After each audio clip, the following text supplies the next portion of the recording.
सोच के देखिए, आज सड़कों पे जो कुत्ते बेसहारा भटकते दिख रहे हैं, कल को वो गायब हो जाए तो क्या इससे हमारी जिंदगी बेहतर हो जाएगी या इंसानियत कुछ खो देगी? इन मासूम जानवरों को लेकर सुप्रीम कोर्ट ने हाल ही में एक इंपॉर्टेंट रूलिंग दी है जो एज अ सोसाइटी हमें भी इम्पैक्ट करती है। नमस्कार दोस्तों, मैं हूं आयुष और चलिए मेरे साथ एक इन्फॉर्मेटिव जर्नी पे जहां हम इन सारी मुद्दों पे गहराई से बात करेंगे। तो शुरुआत करते हैं इस मुद्दे के बैकग्राउंड से। इंडिया उन कंट्रीज में से है जहां पे रेबीज के केसेस सबसे ज्यादा है। वर्ल्ड हेल्थ ऑर्गेनाइजेशन के अनुसार दुनिया में रेबीज से होने वाली कुल मौतों में 36% सिर्फ भारत से हैं। और अगर साउथ एशियन रीजन की बात करें तो ये प्रतिशत 65% से भी ज्यादा बढ़ जाता है, जो इस प्रॉब्लम को और गंभीर बनाते हैं। और सबसे शॉकिंग बात यह है कि इंडिया के पॉपुलेशन का वो हिस्सा जो सबसे ज्यादा इस चीज से अफेक्टेड है वो है बच्चे, जो कि 15 साल से कम उम्र के हैं।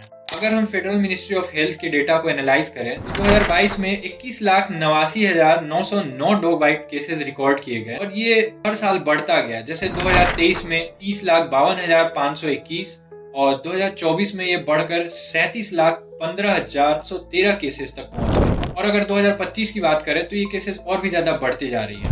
और अगर हम सिर्फ दिल्ली की बात करें तो कई सर्वेज और म्युनिसिपल कॉर्पोरेशन के अनुसार दिल्ली में लगभग 8 लाख से लेके 10 लाख के बीच में है। और शायद इसलिए एक तरीके से सुप्रीम कोर्ट ने आगे बढ़कर जजमेंट देना जरूरी समझा। तो चलते हैं सुप्रीम कोर्ट के जजमेंट की ओर, जो कि 3 हिस्सों में बटी है। एक 11 अगस्त, दूसरा 22 अगस्त और तीसरा 7 नवंबर। चलिए 11 अगस्त वाले की बात करते हैं। तो 11 अगस्त को सुप्रीम कोर्ट ने एक एक्स्ट्रा ऑर्डिनरी एपिलेट ज्यूरिडिक्शन के अंदर सुओ मोटो ऑर्गेनिजेंस लेकर एक सुनवाई की है।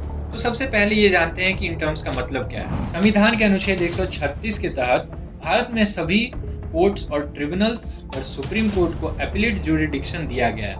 इस प्रावधान के अनुसार सुप्रीम कोर्ट अपने विवेक से किसी मामले में अपील करने की विशेष अनुमति मतलब स्पेशल लीव दे सकती है। और अगर बात करें सुओ मोटो कॉग्निजेंस की, तो यह अदालत की एक ऐसी शक्ति होती है जिसके तहत अदालत खुद से यानी बिना किसी औपचारिक याचिका के भी किसी मामले की कानूनी कार्रवाई शुरू कर सकती है। और जनरली कोर्ट इसका इस्तेमाल किसी भी पब्लिक इंटरेस्ट या फिर कंसर्न के साथ डील करने के लिए यूज करती है ताकि सोशल जस्टिस इंश्योर की जा सके। तो अब जबकि हम इस जजमेंट के बेसिक को समझ चुके हैं तो अब आते हैं मेन जजमेंट के ऊपर। तो इस केस की शुरुआत होती है जब सुप्रीम कोर्ट के 2 ऑनरेबल जजेस सुओ मोटो कॉग्निजेंस लिया एक न्यूज रिपोर्ट के अनुसार, जो कि Times of India Delhi edition में पब्लिश हुई थी। इस रिपोर्ट का टाइटल था city hounded by stress, kids pay price. इस मैटर की सबसे पहली हियरिंग 11 अगस्त को लिस्ट की गई और हियरिंग में कोर्ट ने कुछ बहुत ही इंपॉर्टेंट डायरेक्शन इशू किए। कुल मिलाकर कोर्ट ने 5 डायरेक्शन दिए। इन डायरेक्शन के अंदर कोर्ट ने कहा कि दिल्ली, गाजियाबाद, नोएडा, फरीदाबाद और गुरुग्राम और उनके आसपास के लोकल एरियाज में जो भी स्ट्रे डॉग्स पाए जाएंगे उन सभी को वहां से उठा लिया जाए और एक डिजाइनेटेड शेल्टर में रख दिया जाएगा।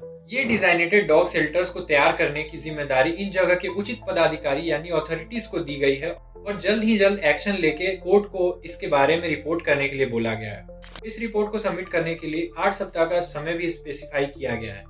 आगे बढ़ते हुए कोर्ट ने कहा कि ये स्ट्रे डॉग्स जिन्हें इन डायरेक्शन के अंदर रिलोकेट किया जाएगा उन्हें किसी भी हालत में फिर से सड़कों पर वापस नहीं छोड़ा जाएगा और इसके रिगार्ड में प्रॉपर रिकॉर्ड्स भी मेंटेन किए जाएंगे। कोर्ट ने चौथे डायरेक्शन के अंदर ये कहा कि एबीसी रूल 2023 के अंदर, जिसकी चर्चा हम आगे इस वीडियो में करेंगे, इन स्ट्रे डॉग्स को कैप्चर, स्टेरलाइज, डिवॉर्म और इम्यूनाइज किया जाएगा। आगे कोर्ट ने कहा कि ये जरूरी है कि पूरा एक्सरसाइज सीरियसनेस और एक्टिवली किया जाए और कोर्ट लापरवाही होने से अपनी तरफ से स्ट्रिक्ट एक्शन ले सकती है। अंत में कोर्ट ने ये कहा कि जो भी इंसान या संस्थान इस प्रोसेस में दिक्कत करने की कोशिश करेगी उन पे भी वो स्ट्रिक्ट एक्शन लेगी। ये पूरा 11 अगस्त का जजमेंट था। अब चलते हैं 22 अगस्त के जजमेंट पे। ऑल्दो ये कहानी की एक साइड है, कहानी के दूसरे साइड आते हैं वो लोग और एनजीओज जो कि एनिमल एक्टिविस्ट और एनिमल लवर्स हैं। जैसे ही कोर्ट ने यह डायरेक्शन दिया वो लोग को प्रभावित कर दिया। इस केस में जो भी प्रभावित लोग थे उन्होंने एक पिटीशन फाइल किया ताकि सुप्रीम कोर्ट ये ऑर्डर रोक दे और मामला चीफ जस्टिस द्वारा डिसाइड किया जाए। इस प्रोटेस्ट का रिजल्ट ये हुआ कि कोर्ट ने एक बैलेंसिंग अप्रोच लाया जो कि 22 अगस्त को आया था, वो भी 3 जज बेंच के द्वारा। उठाई गई उत्पत्ति के अनुसार जो डायरेक्शन दिया गया था स्ट्रे डॉग्स को वापस रिलीज नहीं किया जाएगा, वो rule 11 clause 19 of ABC rule को वायलेट करता है। रूल्स के अनुसार जो भी स्ट्रे डॉग्स को स्टेरलाइज, इम्यूनाइज और डिवॉर्म किया जाएगा उनको वापस सेम लोकेलिटी में जहां से उनको पिक किया जाएगा वहां रिलीज करना जरूरी है और डायरेक्शन इस रूल को कम्प्लीटली वायलेट करता था। इसलिए कोर्ट ने इस डायरेक्शन को चेंज किया और कहा कि डायरेक्शन का वो हिस्सा जो स्ट्रे डॉग्स के रिलीज को प्रोहिबिट करता है उसे निलंबित किया जाएगा और रूल के हिसाब से उन्हें फिर से उस एरिया में रिलीज किया जाएगा। लेकिन कोर्ट ने यह भी कहा कि वैसे स्ट्रे डॉग्स जो रेबीज से इन्फेक्टेड हैं या फिर जिन पे संदेह है, वैसे डॉग्स जिनका एग्रेसिव बिहेवियर भी है, उनके ऊपर पहले वाला ही डायरेक्शन अप्लाई किया जाएगा। उन्हें वापस रिलीज नहीं किया जाएगा और अगर पॉसिबल हो तो उन्हें उस शेल्टर में रखा जाएगा जहां उनको स्टरलाइज, इम्यूनाइज और डिवॉर्म किया जाएगा। अगर मैं आपको एबीसी रूल को सिंपल भाषा में समझाऊं तो इस रूल को prevention of cruelty to animal act 1960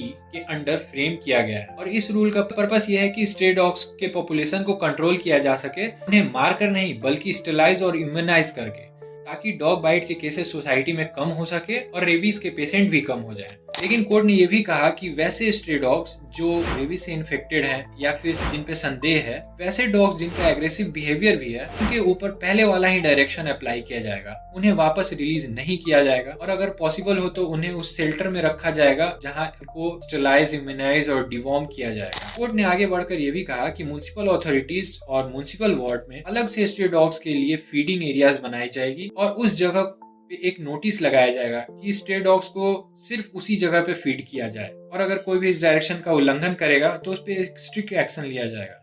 municipal authorities को ये ऑर्डर दिया गया कि वो एक हेल्पलाइन नंबर जारी करें जिसपे इस रूल के वायलेशन पे लोग रिपोर्ट कर सकें।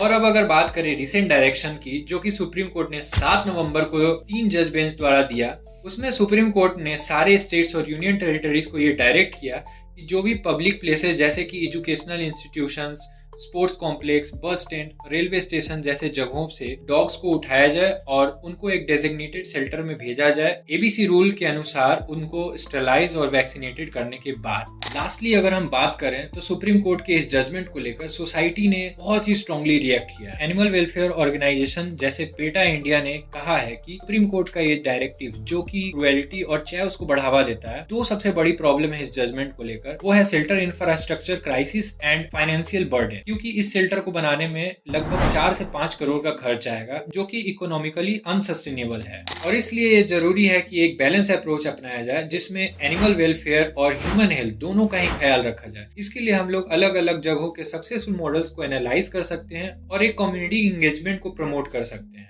अंत में यही कहा जा सकता है कि डॉग बाइटिंग और रेबीज की समस्या का स्थायी समाधान तभी संभव है जब इंसान और पशु दोनों के हितों को साथ लेकर एक संतुलित और संवेदनशील नीति अपनाई जाए।